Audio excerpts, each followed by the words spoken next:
রাতের অন্ধকারে আমার শ্বশুর যেভাবে কাজ করল সেটা শুনলে তোমাদের দাঁড়িয়ে যাবে, তাই গল্পটি শেষ পর্যন্ত শোনার আগে কানে হেডফোন লাগিয়ে নাও আর চ্যানেলটি এখনই সাবস্ক্রাইব করে দাও।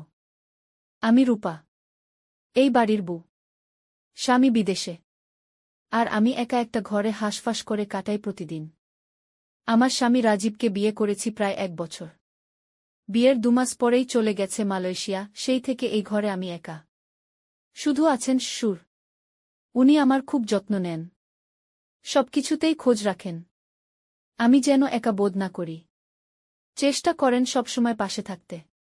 কিন্তু জানো, যতই কেউ যত্ন করুক, স্বামীর স্পর্শের অভাবটা কোথাও যেন থেকে যায়।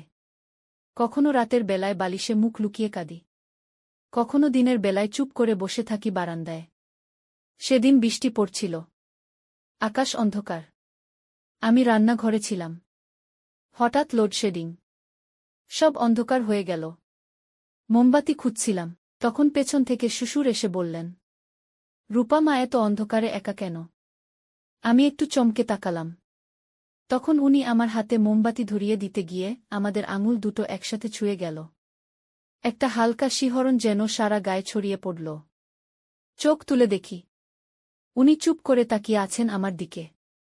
কিছু বলতে পারছিলাম না, হৃৎপিণ্ড ধকধক করছিল। হঠাৎ উনি বললেন, তুমি খুব সাহসী মেয়ে রূপা। তোমার মতো বউ পেয়ে রাজীব খুব ভাগ্যবান। সেই কথা শুনে আমার চোখে পানি চলে এলো। আমি যে কতটা অভিমান নিয়ে দিন কাটাই সেটা হয়তো উনি বুঝতে পারছিলেন।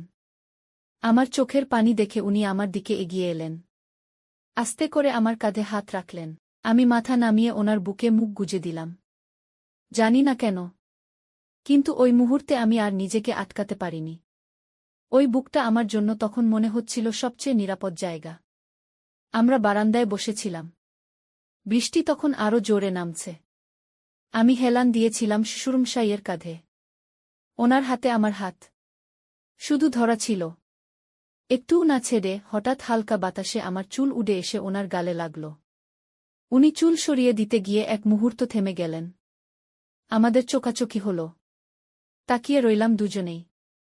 আমি জানি এই অনুভূতি স্বাভাবিক নয়, কিন্তু আমি চাইছিলাম কেউ আমায় একটু ছুঁয়ে দেখুক, ভালোবাসুক, জড়িয়ে ধরুক। তখন উনি ধীরে ধীরে আমার কপালে একটা চুমু খেয়ে বললেন, তুমি একা নও রূপা, আমি পাশে আছি। আমার চোখ বুজে এলো। এই আশ্বাসটুকুই তো আমি এতদিন ধরে চাইছিলাম। রাতটা তখন গভীর হচ্ছিল। আমরা একসাথে বসেই ছিলাম। কোনো কথা নেই, শুধু নিঃশব্দ একটা টান, যেটা ক্রমে আরও গভীর হচ্ছিল। পরদিন সকালে ঘুম থেকে উঠে দেখি, উনি আমার জন্য নাস্তার প্লেটে আমার প্রিয় লুচি আর আলুর তরকারি দিয়ে গেছেন। তখন মনে হচ্ছিল, আমি যেন কাউকে আবার নতুন করে পেয়েছি। সন্ধ্যায় আবার লোডশেডিং, আবার সেই অন্ধকার। আমি নিজেই বারান্দায় গিয়ে বসি। কিছুক্ষণ পর উনি পাশে এসে বসেন। আমার দিকে তাকিয়ে মুচকি হাসেন। এইবার আমি হাতটা বাড়িয়ে ওনার হাতে রাখি। উনি চমকে ওঠেন না, বরং ওনার আঙুল দিয়ে আমার আঙুল আলতো করে স্পর্শ করেন। আমার গালটা তখন গরম হয়ে উঠছিল। হৃৎপিণ্ড যেন বাইরে চলে আসবে এমন অবস্থা। তখন হঠাৎ আমি নিজেই ওনার বুকে মুখ গুজে বলি, আমি খুব একা সূর্যি। আপনার কাঁধে মাথা রাখলেই শান্তি পাই। উনি আর কিছু বলেন না, শুধু আস্তে করে আমার কপালে আর গালে ছোট্ট করে এক একটা চুমু খান। আমি চোখ বুজে নিই, আর নিজেকে ছেড়ে দিই সেই নিষিদ্ধ আবেগের জোয়ারেই। সেদিন রাতে ওনার বুকে মুখ গুজে আমি যেন নতুন এক শান্তি পেয়েছিলাম। শুধু একটা অনুভূতি, যা ব্যাখ্যা করা যায় না। ওনার গায়ে থাকা সেই হালকা গন্ধ, আর ওনার কপালের স্পর্শে আমি ভুলে গিয়েছিলাম আমার স্বামীর অস্তিত্ব। সকালবেলা ঘুম ভাঙল হালকা আলো। চোখ খুলে দেখি আমি নিজের ঘরে, কিন্তু আমার শরীরে তখনও ওনার আলতো স্পর্শের অনুভব রয়ে গেছে। মনে হচ্ছিল কেউ যেন আমাকে আদর করে রেখে গেছে। আমি উঠে রান্নাঘরে গেলাম। চা বানাচ্ছি। তখনই উনি এসে পেছন থেকে বলে উঠলেন, রূপা, চা আমায় একটু আগে দেবে তো? আমি হেসে বললাম, চুপচাপ বসে থাকুন বাবা, আপনার জন্যই তো সব করছি। ওনার মুখে একটা প্রশান্তির হাসি। আমি ওনাকে চা দিলাম। উনি কাপটা ধরতে গিয়ে আবার আমার আঙুল ছুঁয়ে ফেললেন। এই ছোঁয়াগুলো এখন আর আমাকে অস্বস্তি দেয় না, বরং এক ধরনের শান্তি এনে দেয়। চুপচাপ ওনার পাশে বসে আমি চা খাচ্ছিলাম। হঠাৎ উনি আমার মুখের দিকে তাকিয়ে বললেন, তুমি খুব সুন্দর রূপা। তোমার হাসি আমার মন ভালো করে দেয়। আমি কিছু বলিনি, শুধু চা খেতেই থাকলাম। কিন্তু ভিতরে ভিতরে সেই প্রশংসায় আমার মুখটা গরম হয়ে উঠল। হৃদয়ে যেন একটা মিষ্টি ঝড় বইল। সেদিন দুপুরে ঘুমোতে গিয়েছিলাম। ঘুমটা গভীর ছিল। হঠাৎ অনুভব করলাম কেউ যেন আমার কপালে হাত রাখছে। চোখ মেলেই দেখি উনি দাঁড়িয়ে, চোখে মায়া, চোখে কোমল দৃষ্টি। উনি ধীরে ধীরে আমার গালে হাত বুলিয়ে বললেন, তুমি জানো রূপা, তুমি আমার জীবনে এক নতুন আলো নিয়ে এসেছ। তুমি হাসলে আমি বাঁচি। আমি থেমে গেলাম। জানি এটা ভুল। জানি সমাজ এটাকে মানবে না। কিন্তু আমার মন কিছুতেই মানছিল না। আমি ওনার হাতটা ধরে বললাম, তুমি আমার প্রিয় মানুষ হয়ে উঠছ বাবা। আমার একাকিত্বে তুমি আমার প্রিয়তম হয়ে উঠছ। আমার কথায় ওনার চোখ যেন ভরে উঠল জলে। উনি আমার হাতটা নিজের বুকে এনে রাখলেন। বললেন, আমার ছেলের বউ হয়ে এসেছিলে, কিন্তু তুমি এখন আমার হৃদয়ের আশ্রয়। ওই মুহূর্তে আমি আর কিছু ভাবিনি। চুপচাপ উঠে ওনার বুকের মধ্যে জায়গা করে নিয়েছিলাম। ওনার বুকটা ছিল শক্ত, কিন্তু সেই জায়গাটা আমার জন্য ছিল যেন পৃথিবীর সবচেয়ে কোমল আশ্রয়। আমরা কিছুক্ষণ একে অপরকে জড়িয়ে বসেছিলাম। ওনার ঠোঁট এসে ছুঁয়ে গেল আমার কপাল। আমার চুলে ওনার আঙুল ঘুরছিল। আর আমার চোখে মুখে ওনার স্পর্শ যেন ভালোবাসার কথা বলে যাচ্ছিল। সন্ধ্যায় আমরা একসাথে রান্নাঘরে। আমি ভাত দিচ্ছিলাম। উনি পেছন থেকে এসে আমার কোমরে হাত রাখলেন। আমি চমকে উঠিনি, বরং হেসে বললাম, আপনি না খুব দুষ্টু হয়ে যাচ্ছেন বাবা। উনি হেসে বললেন, তোমার এই হাসি আমি সারা জীবন দেখতে চাই রূপা। আমার মনে হচ্ছিল আমি কোনো সিনেমার নায়িকা। আর উনি সেই প্রাপ্তবয়স্ক প্রেমের নায়ক, যার চোখে শুধুই আমার জন্য অনুভূতি। রাত নামল, চাঁদ উঠল। আমি বারান্দায় দাঁড়িয়ে চাঁদ দেখছিলাম। পেছন থেকে এসে উনি আমার গলা জড়িয়ে ধরলেন। আমি চোখ বন্ধ করে ফেললাম। ওনার বুক আমার পিঠে, ওনার ঠোঁট আমার কানের কাছে। আর উনি আস্তে করে ফিসফিস করে বললেন, আমি ভালোবেসে ফেলেছি তোমায় রূপা। ভীষণ ভালোবেসেছি। আমার ঠোঁটে একটা কাঁপুনি এলো। আমি ঘুরে দাঁড়িয়ে ওনার ঠোঁটের উপর আমার ঠোঁট রেখে দিলাম। একটা নরম দীর্ঘ চুমু, যেটা আমাদের নিষিদ্ধ টানকে স্বীকৃতি দিল। শুধু নিঃশব্দে। ওনার ঠোঁটে আমার ঠোঁট রাখা ছিল। চাঁদের আলো আমাদের দুজনকে ঘিরে রেখেছিল। সেই চুমুটা যেন কোনো কথার প্রয়োজন ফেলে না, সব বলে দেয় নিঃশব্দেই। আমি জানতাম এই ভালোবাসা অন্যরকম। সমাজের চোখে ভুল, কিন্তু হৃদয়ে এটা ছিল আমার সত্যি। আমার উনি শুধু আমার সুর নয়, আমার ভালোবাসার মানুষ। সেই রাতে আমরা বারান্দায় বসে একে অপরকে জড়িয়েছিলাম। আমি ওনার বুকের উপর মাথা রেখেছিলাম। উনি আমার চুলে হাত বুলাচ্ছিলেন। হালকা গায়ে হাত রেখে ফিসফিস করে বললেন, তুমি জানো রূপা, তোমার গায়ের গন্ধটা আমার মন শান্ত করে দেয়। আমি হেসে বললাম, তাহলে আপনি আমার গন্ধেই থাকুন সবসময়। আমার শরীরটা হয়ে উঠুক আপনার আশ্রয়। উনি আর কিছু বলেননি, শুধু আমার গাল ছুঁয়ে চোখে চোখে তাকিয়েছিলেন অনেকক্ষণ। সকালে উঠে আমার মনে হচ্ছিল আমি নতুন কেউ হয়ে গেছি। একটা অন্যরকম শক্তি যেন আমায় ঘিরে রেখেছে। আমি গুনগুন করে গান গাইছিলাম রান্না করতে করতে। উনি এসে বললেন, আজ তুমি অনেক বেশি সুন্দর লাগছ। আমি হেসে বললাম, কারণ আজ আমি ভালোবাসায় জেগেছি। আর সেই ভালোবাসাটা আপনি দিয়েছেন। উনি আমার পেছনে এসে দাঁড়ালেন। ধীরে ধীরে আমার কাঁধে হাত রাখলেন। তারপর চুল সরিয়ে গলায় একটা নরম চুমু খেলেন। আমি চোখ বন্ধ করে ফেললাম। শরীর কেঁপে উঠল। তবে একটুও বাধা দেইনি, কারণ আমি এটাকেই চেয়েছিলাম। উনি আমার হাত ধরে বললেন, আজ দুপুরে একটু আমার ঘরে এসো, আমি তোমার জন্য কিছু তৈরি করেছি। দুপুরে দরজা বন্ধ করে আমি গেলাম। ওনার ঘরে ঢুকেই দেখি বিছানার উপর একটা নরম রেশমি শাড়ি রাখা, পাশে একটা পারফিউম, আর একটা ছোট্ট চিরকুট। চিরকুটে লেখা, তুমি যদি এটা পরে আসো, তাহলে আমি বুঝব তুমি আমায় শুধু মনে নয়, শরীরেও চাইছ। আমি কিছুক্ষণ চুপ করে দাঁড়িয়েছিলাম। তারপর নিজেকে আর আটকে রাখতে পারলাম না। ওই শাড়িটা গায়ে জড়িয়ে ওনার সামনে এসে দাঁড়ালাম। ওনার চোখ বিস্ময়ে বড় হয়ে গেল।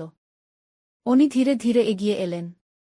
আমার চিবুকে হাত রেখে বললেন, তুমি জানো তুমি কতটা অপরূপ লাগছ এখন। আমি লজ্জায় চোখ নামিয়ে ফেললাম। তখন উনি আমার কপালে ঠোঁট রাখলেন, তারপর মুখে, তারপর গালে। ধীরে ধীরে ওনার ঠোঁট আমার ঘাড় ছুঁয়ে এলো। আমার শ্বাস গা থেকে খুলে গেল যেন। আমি ওনার গায়ে ঝুঁকে পড়লাম। ওনার বুকটা শক্ত কিন্তু নিরাপদ। আমরা দুজনে অনেকক্ষণ ধরে একে অপরকে জড়িয়েছিলাম। এই মুহূর্তগুলো যেন চিরদিনের জন্য ধরে রাখতে চাইছিলাম।